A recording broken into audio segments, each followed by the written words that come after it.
Hello students, welcome to our YouTube channel of Welkin National School, USA East. This is your English teacher Miss Jyoti Singh.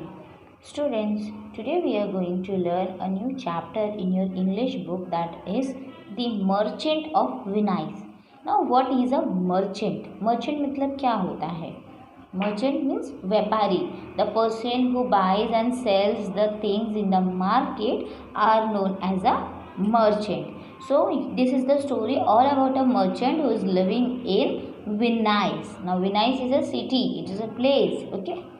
It is a very prosperous city in Italy. So let's see what the story says. Antonio was a merchant who lived in Venice, a prosperous city in Italy. In those days, that is about 500 years ago, sea voyages were dangerous, and yet some adventurous merchants travelled across the seas. Some others spent a lot of money in sending ships to faraway countries. These ships brought back spices and other treasures from India and other countries. The merchants sold these things in Europe. This made a lot of profit in this business.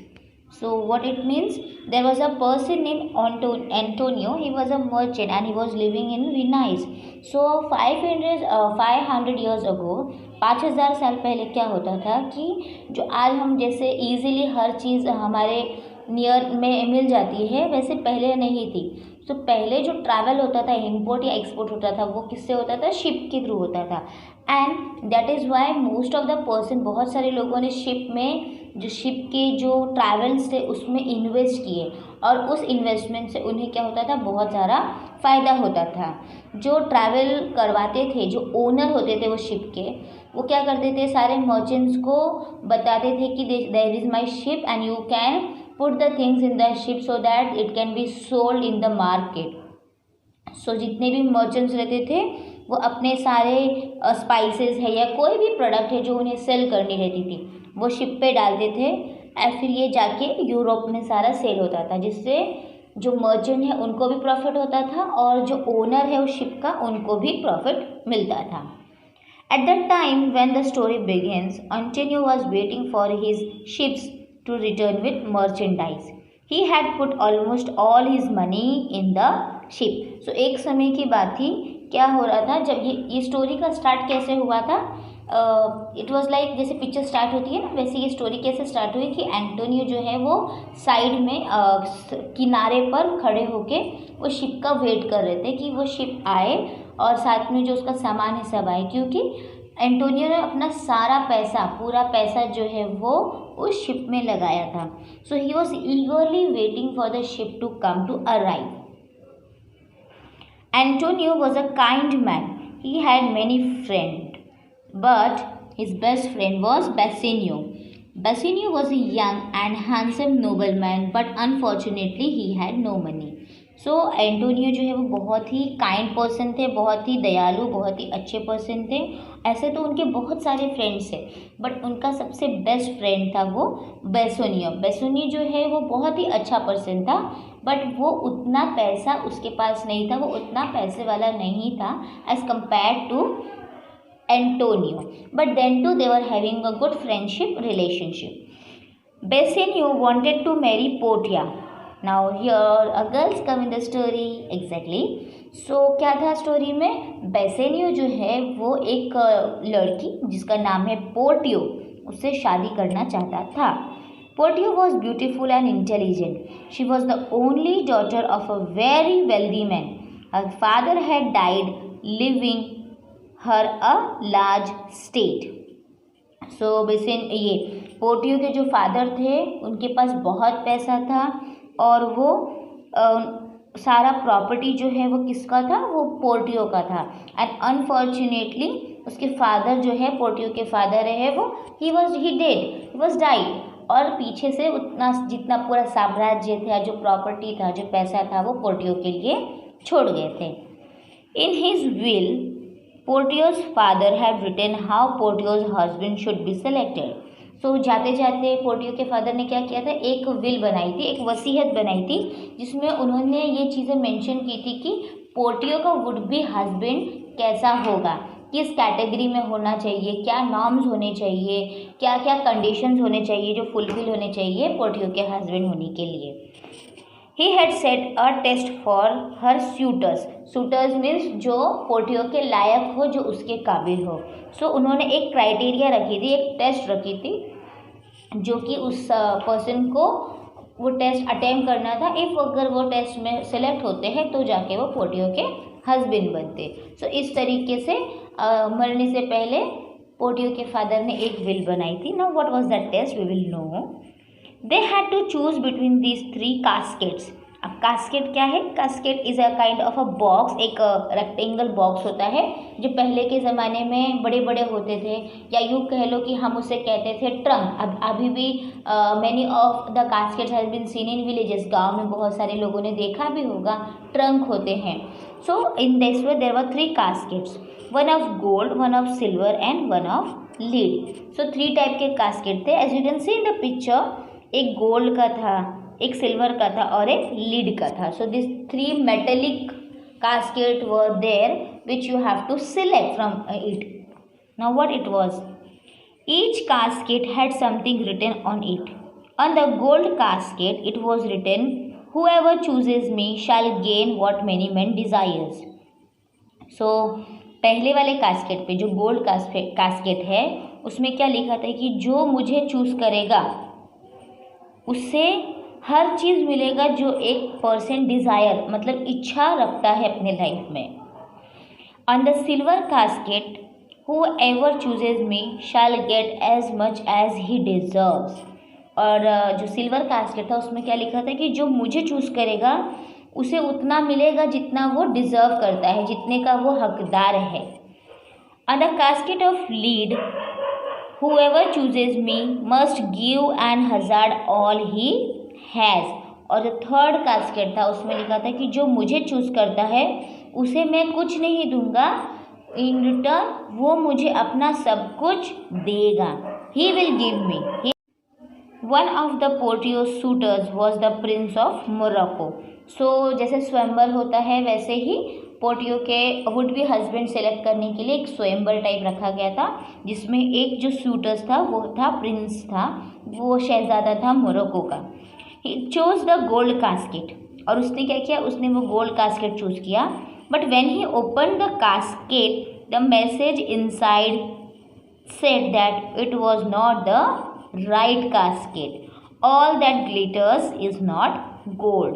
So what happened, जैसे ही Prince of Morocco ने वो gold casket choose किया और जैसे उसे खोला उसमें एक मैसेज था कि हर चमकती हुई चीज़ सोना नहीं होती है और ये वो कास्केट नहीं है जो मैं चाहता था कि तुम चूज़ करो, but it is your luck, you have gone for a good thing, you have a greed of the gold and that is why you failed in the test. Now another suitor, the prince of Aragon, choose the silver casket। फिर एक और जो हकदार कह लो या जो स्वयंवर के लिए पर्सन आए थे उसमें से एक मेंबर, उसने क्या किया, उसने गोल्ड का तो देख लिया कि क्या आंसर आया था। So he was very clever, he said कि अब मैं गोल्ड तो नहीं छूँगा, now I will go for this silver, at least कुछ तो हाथ में आए। So he chose the silver casket but that too was not the right casket. So क्या हुआ, उसका भी लक जो है वो साथ नहीं दिया, वो भी वो सही ट्रंक या कास्केट नहीं था। बेसेन्यू wanted to try his luck with the casket. To do that, he had to travel to Belmont, where Portia lived on her estate. He needed money for that. When Antonio came to know this, he wanted to help. He told Bassanio to borrow money in his names, Antonio's name. So बेसोनियो ने जब सुना कि स्वयंवर रखा जा रहा है जहाँ पे हर कोई आ सकता है, अपना लक, अपना जो स्किल्स है वो दिखा सकता है, so even he also wanted to go over there but he was not having money. So what he did, he asked to Antonio, but at that time Antonio was not having money because he was waiting for the ship to come. So he said कि तुम एक काम करो, तुम इधर जाओ, he suggested a place and he said कि उधर जाओ, मेरा नाम ले लो एंड वो तुम्हें पैसे दे देगा। They went to Shylock the Jewish money lender and asked him for the money. So वो कहाँ पे गए, Bassanio where he went to a money lender, जो हम कहते हैं ना मारवाड़ी, या फिर जो पैसे देते हैं इंटरेस्ट पे, मनी लेंडर के पास गए। एंड मनी लेंडर का नाम क्या था, Sherlock. So Sherlock had a lot of money but he was not at all generous. अब शेलॉक के पास तो बहुत पैसा था, लेकिन वो बहुत ही खुदगर्ज था, बहुत ही ग्रीडी था, वो बिल्कुल भी अच्छा नहीं था। Money was all that he cared for, और उसके लिए सब कुछ पैसा था।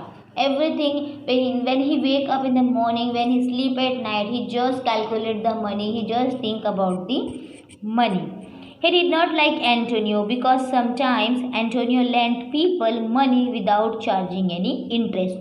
और उसे एंटोनियो बिल्कुल भी पसंद नहीं था। क्यों?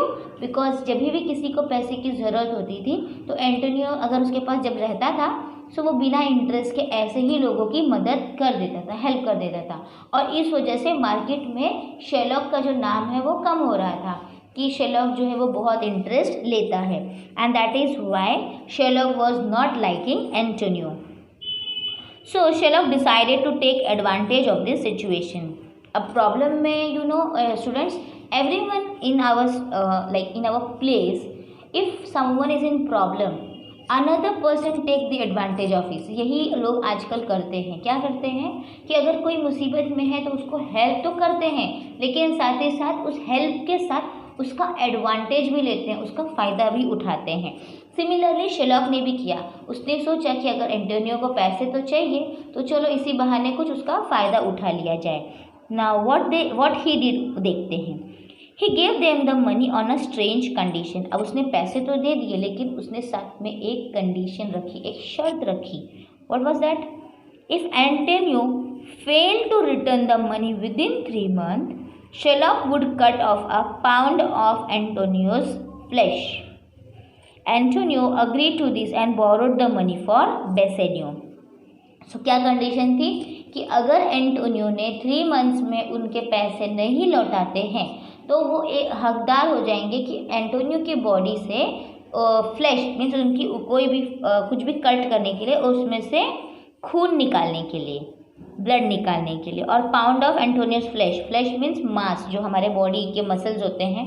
तो व्हाट वाज द कंडीशन कि मैं फिर 1 पाउंड जो है वो फ्लैश एंटोनियो की बॉडी से निकालूंगा अगर वो मेरे पैसे 3 मंथ्स के अंदर नहीं देते हैं। Bassanio went to Belmont and then he agreed to give the money. Bassanio को पैसे मिल गए और वो बेलमोंट चला गया। When he saw the casket he chose the lead one, that was the right casket and Bassanio won Portia's hand by choosing it. Portia too was glad to marry Bassanio. फिर बेसोनियो जो है वो Belmont गया, वहाँ पर उसने वो casket देखे, ऑब्जर्व किए, एंड देन उसने लीड कास्केट को चूज़ किया। और लीड कास्केट चूज़ करते ही वो जो है वो राइट पर्सन हो गया पोर्टिया से शादी करने के लिए। इवन पोर्टियो वॉज वेरी ग्लैड, उसे भी बहुत ही अच्छा लग रहा था, फील हो रहा था कि finally I got a right person to whom I will marry. In a meanwhile, Sherlock heard that Antonio had lost his ships. He was very happy that Antonio would not be able to pay the money. So अब यहाँ पे बेसोनियो का story तो अच्छा हो गया, उसकी Portia से शादी होने वाली थी। But there was a sad news from Antonio side. What happened, जो शिप का वो वेट कर रहा था, वो शिप जो है वो कहीं गायब हो गई, लॉस्ट हो गई, और उसे इस वजह से उसके पास कोई भी पैसे नहीं थे। और ये जान के शेरलॉक जो है वो बहुत ही खुश हुआ कि अब तो एंटोनियो मुझे टाइम पे अपने पैसे नहीं लौटा पाएगा। He took Antonio to court and demanded that he fulfill the strange and cruel condition. So what Sherlock did after 3 months, जैसे ही वो डील जो है ख़त्म हो गई, वो शेरलॉक ने एंटोनियो को कोर्ट में लेके गए और कहा कि इसने जो कंडीशन है वो फुलफ़िल नहीं की है, सो अब जो कंडीशन मैंने बोली है वो इसे फुलफ़िल करनी होगी। The Duke like Antonio and was sorry for him, but what could he do? Antonio had written a bond to Sherlock, and according to the law, Sherlock was right. जो Duke है, Duke is the lawyer in this story. So Duke was liking Antonio because he was a person who was very kind, who helped people in their problems. But because of the bond which Antonio had signed, he was also unable to help him. And that part Sherlock was right according to the law. So वो कुछ नहीं कर पा रहा था, उसे वो rules follow करने थे. When Bassanio and Portia heard all this, they rushed back to Venice. अब जैसे ही बेसेनियो को पता चला, उसके ट्रू फ्रेंड को पता चला, वो दोनों जो है वो विनाइस गए. Portia told Bassanio to pay Sherlock twice the amount to save Antonio. So Portia ने कहा कि बेसेनियो को कि एक काम करो, तुम जितना भी एंटोनियो ने पैसे लिए थे तुम उसका दुगना पैसा भर के एंटोनियो को बचा लो. But Sherlock was adamant. Adamant means खुदगर्ज, बहुत ही स्टबर्न. वो अपने बात पे ही अड़ा रह गया. He demanded only a pound of Antonio's flesh. So he denied of getting the twice number of money. उसने जो डबल पैसे मिलने की बात थी उससे भी मना कर दिया. उसने कहा कि जो कंडीशन है बस वही रहेगी, मुझे एंटोनियो का फ्लैश चाहिए बस. Everyone in the court, including the Duke, felt that Sherlock's demand was inhuman. The Duke asked Sherlock to show mercy towards Antonio, but Sherlock was not ready to do so. He felt that Antonio and others had treated him badly before and he wanted revenge.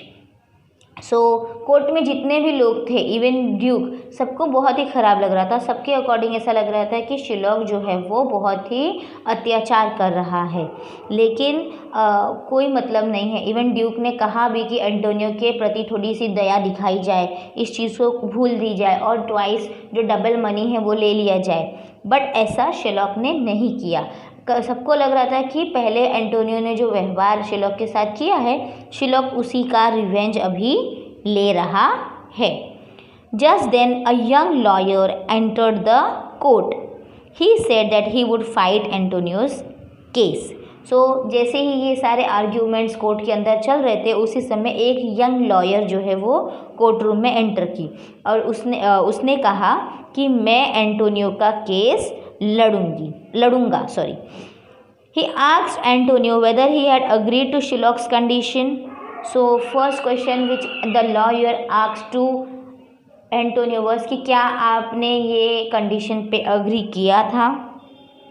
Antonio said that he had agreed and he was very kind. So he said कि हाँ, ये मैंने condition जो Sherlock ने रखी थी उस पर मैंने अग्री किया था, मैंने साइन किया था और मैंने कंप्लीट करना भी है क्योंकि मैं अनेबल हूँ पे करने के लिए that money. Then the young lawyer requested Sherlock to show mercy through the law was on Sherlock's sides, though the law was on Sherlock side. So इसके बाद जो यंग लॉयर है उसने क्या किया, उसने शेरलॉक के सामने रिक्वेस्ट की कि तुम थोड़ी सी दया दिखा दो, भले से जो ये केस है वो आपके साइड है, आप अपनी जगह राइट हो, लेकिन थोड़ी सी दया दिखा दो तो अच्छा रहेगा. The lawyer pleaded that mercy is a quality of God himself. So what the lawyer said कि दया दिखाना एक तरीके का पुण्य का काम होता है, so आप करेंगे तो अच्छा रहेगा. When a person shows mercy to someone else, they are both blessed. So what he said कि जब कोई पर्सन एक दया दिखाता है तो दोनों, दया करने वाला और दया मिलने वाला है, दोनों पर भगवान का आशीर्वाद होता है. Mercy was more valuable than a king's crown. He said कि जो मर्सी है, जो दया है, वो सबसे ज़्यादा महत्व रखता है राजा के उस पगड़ी के कंपैरिजन में. But all this had no effect on Sherlock. So in what happened, ये सब कुछ बोलने का कोई असर शेरलॉक पे नहीं हुआ. He was on his demand that he wants a pound of flesh of Antonio's. The young lawyer then said that the law allowed Sherlock to take a pound of flesh and he could do that. So at the end what a young lawyer said कि ठीक है, अब जब law कह रहा है तो Sherlock जो है वो पाउंड ऑफ फ्लैश एंटोनियो के बॉडी से ले सकते हैं. At the same time the lawyer want that, इसी साथ लॉयर ने क्या किया, उसने भी थोड़ा सा ट्रिक किया, उसने भी एक कंडीशन रखा. What was the condition? That while at the same, the lawyer warned about the Sherlock should not shed even one drop of Antonio's blood. So what he said कि ठीक है, आपको फ्लैश चाहिए आप ले सकते हो, लेकिन वो फ्लैश कट करते समय मेरे पर्सन का, एंटोनियो का एक कतरा भी खून ज़मीन पे नहीं गिरना चाहिए। और also he should cut exactly 1 pound of flash, nothing less nothing more.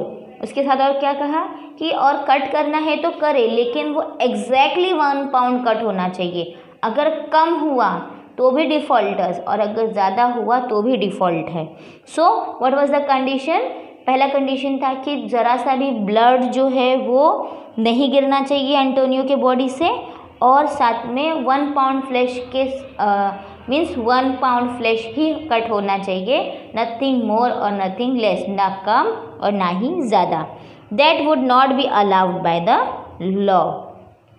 सो कहा, इसलिए यंग लॉयर ने कहा कि इस कंडीशन को फॉलो करते हुए अगर आप अग्री करते हो तो आप उसका फ्लैश कट कर सकते हो।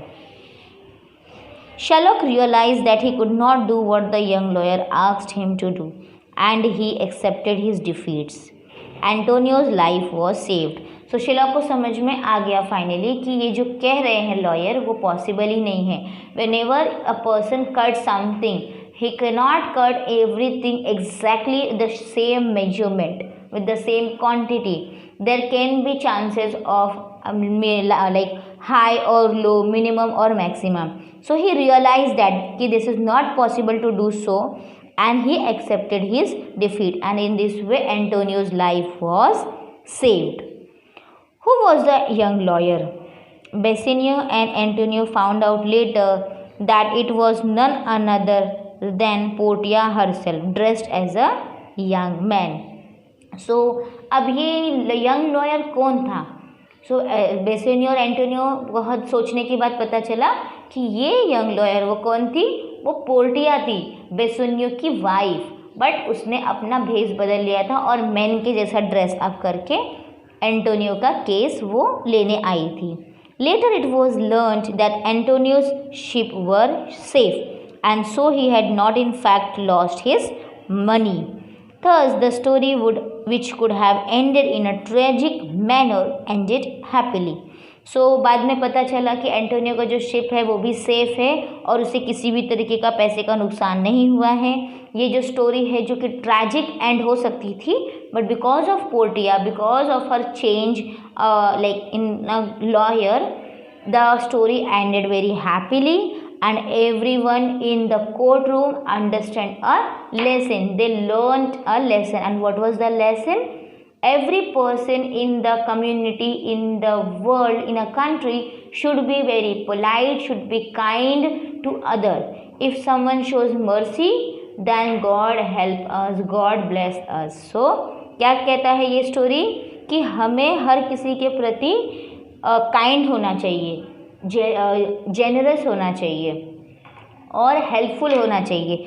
जब हम किसी की मदद करते हैं, when we help others, God help us. So that is why everyone should take this into consideration and live in a society very smoothly and happily. So for today student, this is your, I quit it, मैं यहाँ पे रुकती हूँ। और आपको क्या करना है, what you will do, you will read the story twicely and then you will try to answer this question on your own. Now this is a true or false which you can do easily, but before that what you will do, you will read this chapter twicely. Till then student, bye bye, have a good day.